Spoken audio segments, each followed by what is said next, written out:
All right, so this is pretty much where we stop for the first class, and then the second class we develop our cylinder, pyramid, and cone. I'm gonna keep going. This video is gonna be rather long because of it, but that's okay. I want this all to be as one big lesson, okay? So depending on where you're at, I'm hoping that you can pause and unpause and get what you need. We're gonna go ahead and develop our cylinder now. If I pull this over here, you can see our cylinder here, right? And we can see that our cylinder base looks like an oval here. It is round. Let me grab, I have an example of a mug here that I talked about in class. We have our mug. Here's my Bob Ross mug, which is a cylinder with a handle on the side. You can see that this is round. Our base is round, but you can also see from the side that you can see an ellipse, right? It changes the way that shape looks to us. Our sides are also very vertical, right? So that's going to allow us to have these straight edges here, but it is a rounded straight edge, so our curve is going to come into play. So how do we draw a cylinder? I'm going to show you again right over here. So first and foremost, we're going to draw that ellipse. We're going to try and make sure both sides are nice and round. Then we're going to drop down our straight sides. And then we're going to draw in the exact same ellipse sort of right above here, making sure that bottom is curved. Okay? For your ellipse, make sure that you're drawing an ellipse with both sides as being the same as you can. I see a lot of people do this, right? Where one side is nice and curved and the other side is like peaked, like a teardrop. That's not going to work for you. Okay? Make sure it's nice and round. Let's go ahead and draw that in now. So I'm going to draw it sort of right in here. I'm going to start the same way I did with my sphere. I'm going to get my hand moving. And then I'm going to drop in my oval, my ellipse. I'm going to drop 2 vertical parallel lines for the side of my cylinder. And then I'm going to drop in, maybe a little bit longer. Then I'm going to drop in another ellipse that's just the same right down there. And just like, I'm going to have to extend that one to here. Just like we did with our cube on the inside, we're going to have to delete that line right in here because that line is inside our form. Okay, the biggest thing I want you to realize is that this bottom area is not flat. It has a beautiful roundness to it. Okay. All right, so there's our form. We're going to identify our light source. It's going to be over here. Draw a little sun for ourselves. Think about how the sun is shining down. I drew it a little bit higher than this guy, but over here we are going to think about our highlights. Remember, our highlight is coming here, shining on this side, and it's going to be shining on the top. I'm going to draw another arrow there. Shining on the top, but as it gets further away, we're going to have a little bit of tone on this side.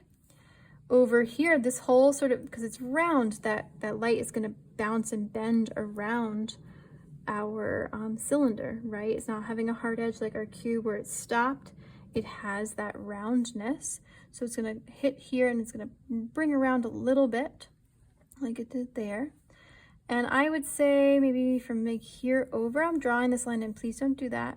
From here over, this is going to be our midtones. Right? And then we're going to have our cast shadow. Our cast shadow for this guy is going to be something like, I don't know, something like that. Right? And it's going to be a rounded top. Cast shadow. Our core is going to be through here. So I'm setting you up with this language before we start to shade because I want you to see it. If you just want to watch for a second. That is our core, and our reflected light will be along this side. I'm going to label that too, reflected light. So I'm going to go ahead and lay in all that shading at once now. I'm going to push that line out a little bit. I don't want that line there. I'm going to start at the top, put in my value of like a really light 2, sort of over here. Notice my directional lines. And then all across here, I'm going to add in my 2 as well. And then I'm going to go this way.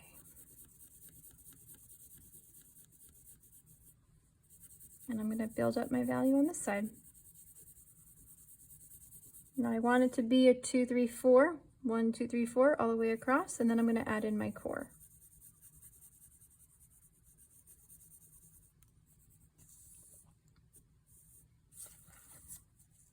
I have a hard edge over here. It's not really near the light source though, but my core is going to go sort of here. How about that? Maybe a little bit more this way.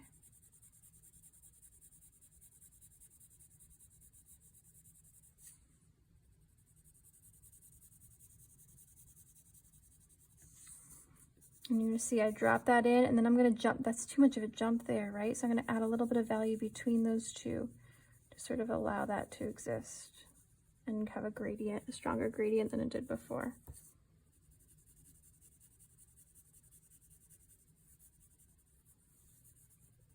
Here's my core.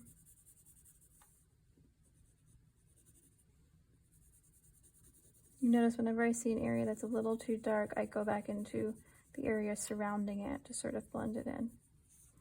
I add a little bit more value to the top, maybe extend it a little.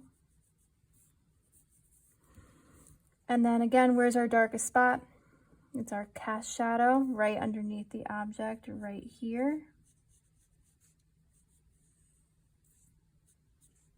I establish that edge and then fade that edge into that darkness.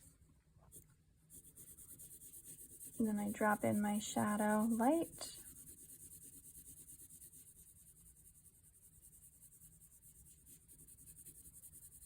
And then I'm going to build up and create that transition from light to dark. I'm sorry, from dark all the way over here. Not really too light, right?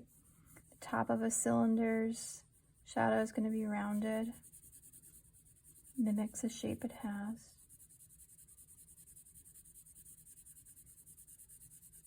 Now again, I'm giving you a crash course in the ideas behind this. If you were to shade something, you'd want to look at it in real life, right? And in the correct light source. I'm giving you a basic light source. You want the real light source. Sometimes you have multiple light sources happening around you. All right. There is our cylinder. All right, so I'm going to keep going. If you need to pause and continue to work on that, that's fine. Feel free to do that.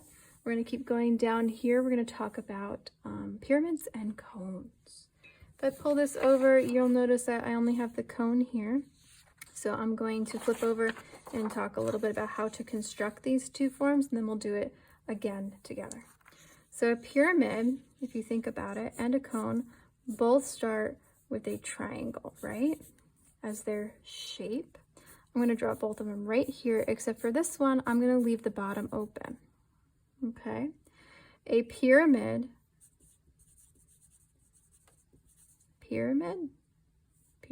starts with a square base, right? A square base. Hopefully that's spelled right. I'm a terrible speller. Where our cone starts with a circular base. When we see let's start over here. When we see a circle from the side, it becomes an ellipse. So that's going to transition into this kind of oval shape. If we take a square and we see it from the side, I think we call that a parallelogram, right? These two are going to be like this, sort of like that. And then we'll build up our pyramid that way. So if I take, let's do this one first. If I take this, we're going to take that line, copy paste it sort of right up here, bam. Connect the dots this way, making sure everything is parallel. And then we'll connect those. Over here we have our ellipse. We're going to drop that in here. And that's the base there. Do you see that? For our cone. All right, so let's go over here and let's draw those in, and then we'll shape them in as well.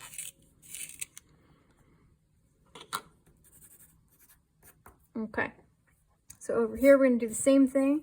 we're going to drop in together a, whoops, my pencil's nice and sharp, so now I have to get used to that. Let me practice over here for a second. So I'm going to drop in a triangle over here and over here. But leave that one open on the bottom. And then up over here, we're going to take that line, copy paste it kind of right up top here. Try and stay as parallel as you can. And we'll make these here. I need to extend that a little bit. Make that parallel, and then we'll connect these up top. Here to there. There's our pyramid. Over here, we've got our ellipse inside. And here is the base of that shape there. So now we need to do some erasing like we did in our cube. I don't need these lines here, these 3 lines. So I'm going to pull those up.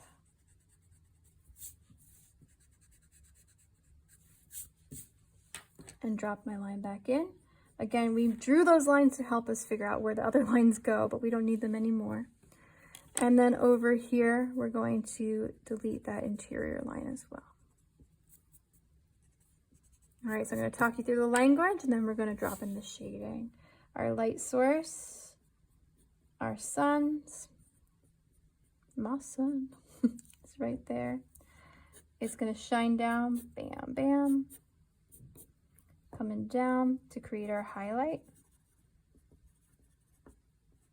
on this side. Now that highlight is going to be around the corner, sort of, right? So that means that these two are going to be cast into shadow. These two are going to be cast into shadow. So we're going to have our midtones there, and our core is going to be up top. So I'm going to write in midtone over here, and then let's drop in our cast shadow also. Be something like this, depending on our light. Right? So let us drop in our midtone. This is going to be a strong 2, just like our cube. And then it's going to be darker on that side, right? Darker over here on this side. So I'm going to take my pencil, test it out over here.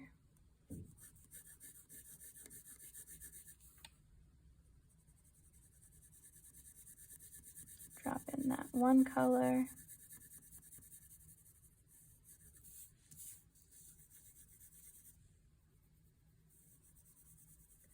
Nice 2. And then I'm going to kick it up a notch over here.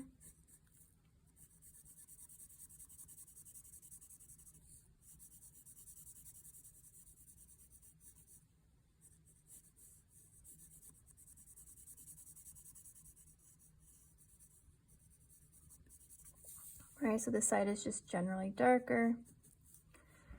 But our core is going to end up top because we have that sun is not coming around it, right? Our core is going to be up top only. We're going to drop that area just a little bit darker. Bump it up to strong 4. Allow it to fade out. Again, that is our core shadow. And here is our RL, our reflected light. Has a little bit of lightness down here because it's reflecting off the table.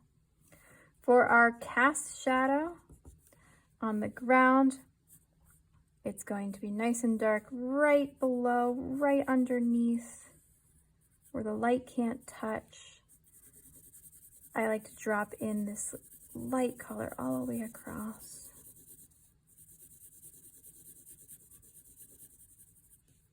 It's like always go darker. Add my second layer. Allow that darkness to breathe, to exist.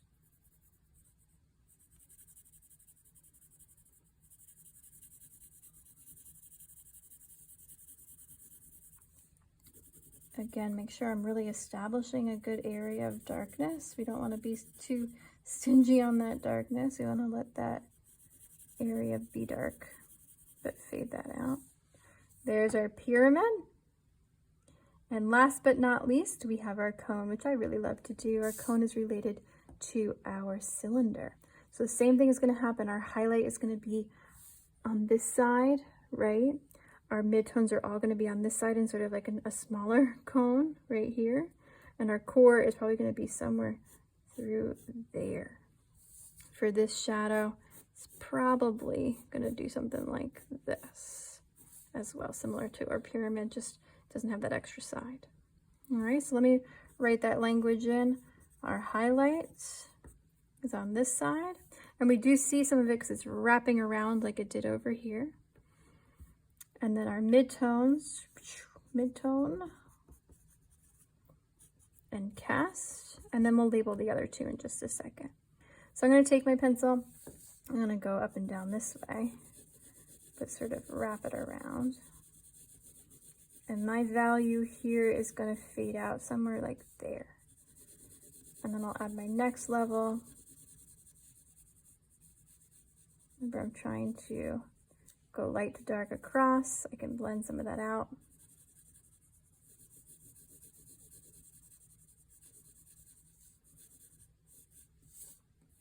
Light to dark across, but that's sort of flat. What allows it to have that depth is going to be our core. So my core is going to be a little bit wider down here because my form is wider, and then it's going to narrow itself up towards the top. There's that core. I'm going to push it a little bit more.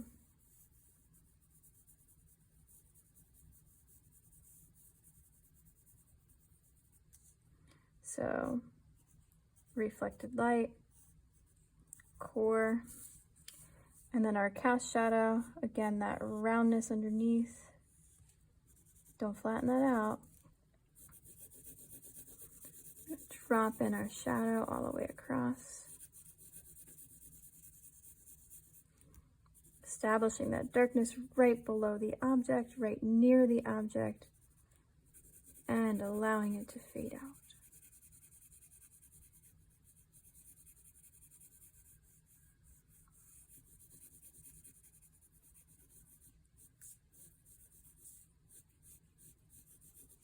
Something like that. Okay, so this is our first lesson on shape, 2D to 3D form. We've talked about value and gradient, going from light to dark, dark to light, chopping that up when we need to, and really being smooth when we need to. We've talked about highlights, midtones, core shadows, allowing that to look round, our bits of reflected light, our cast shadow as well. So if you can shade these basic forms, you can shade anything in the world, right? You can shade a pencil. Pencil is a cylinder. And a cone on the end. Do you see that? Right? You can shade a hand. Our hands are going to be flattened, elongated cubes for our palms.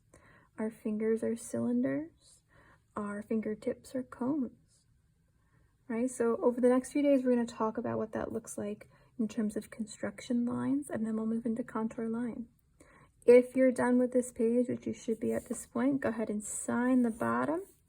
Take a nice high quality photo using your phone or your iPad and post it into Schoology for me to collect and make sure that you're on track. All right, I hope you enjoyed this lesson. We'll see you soon.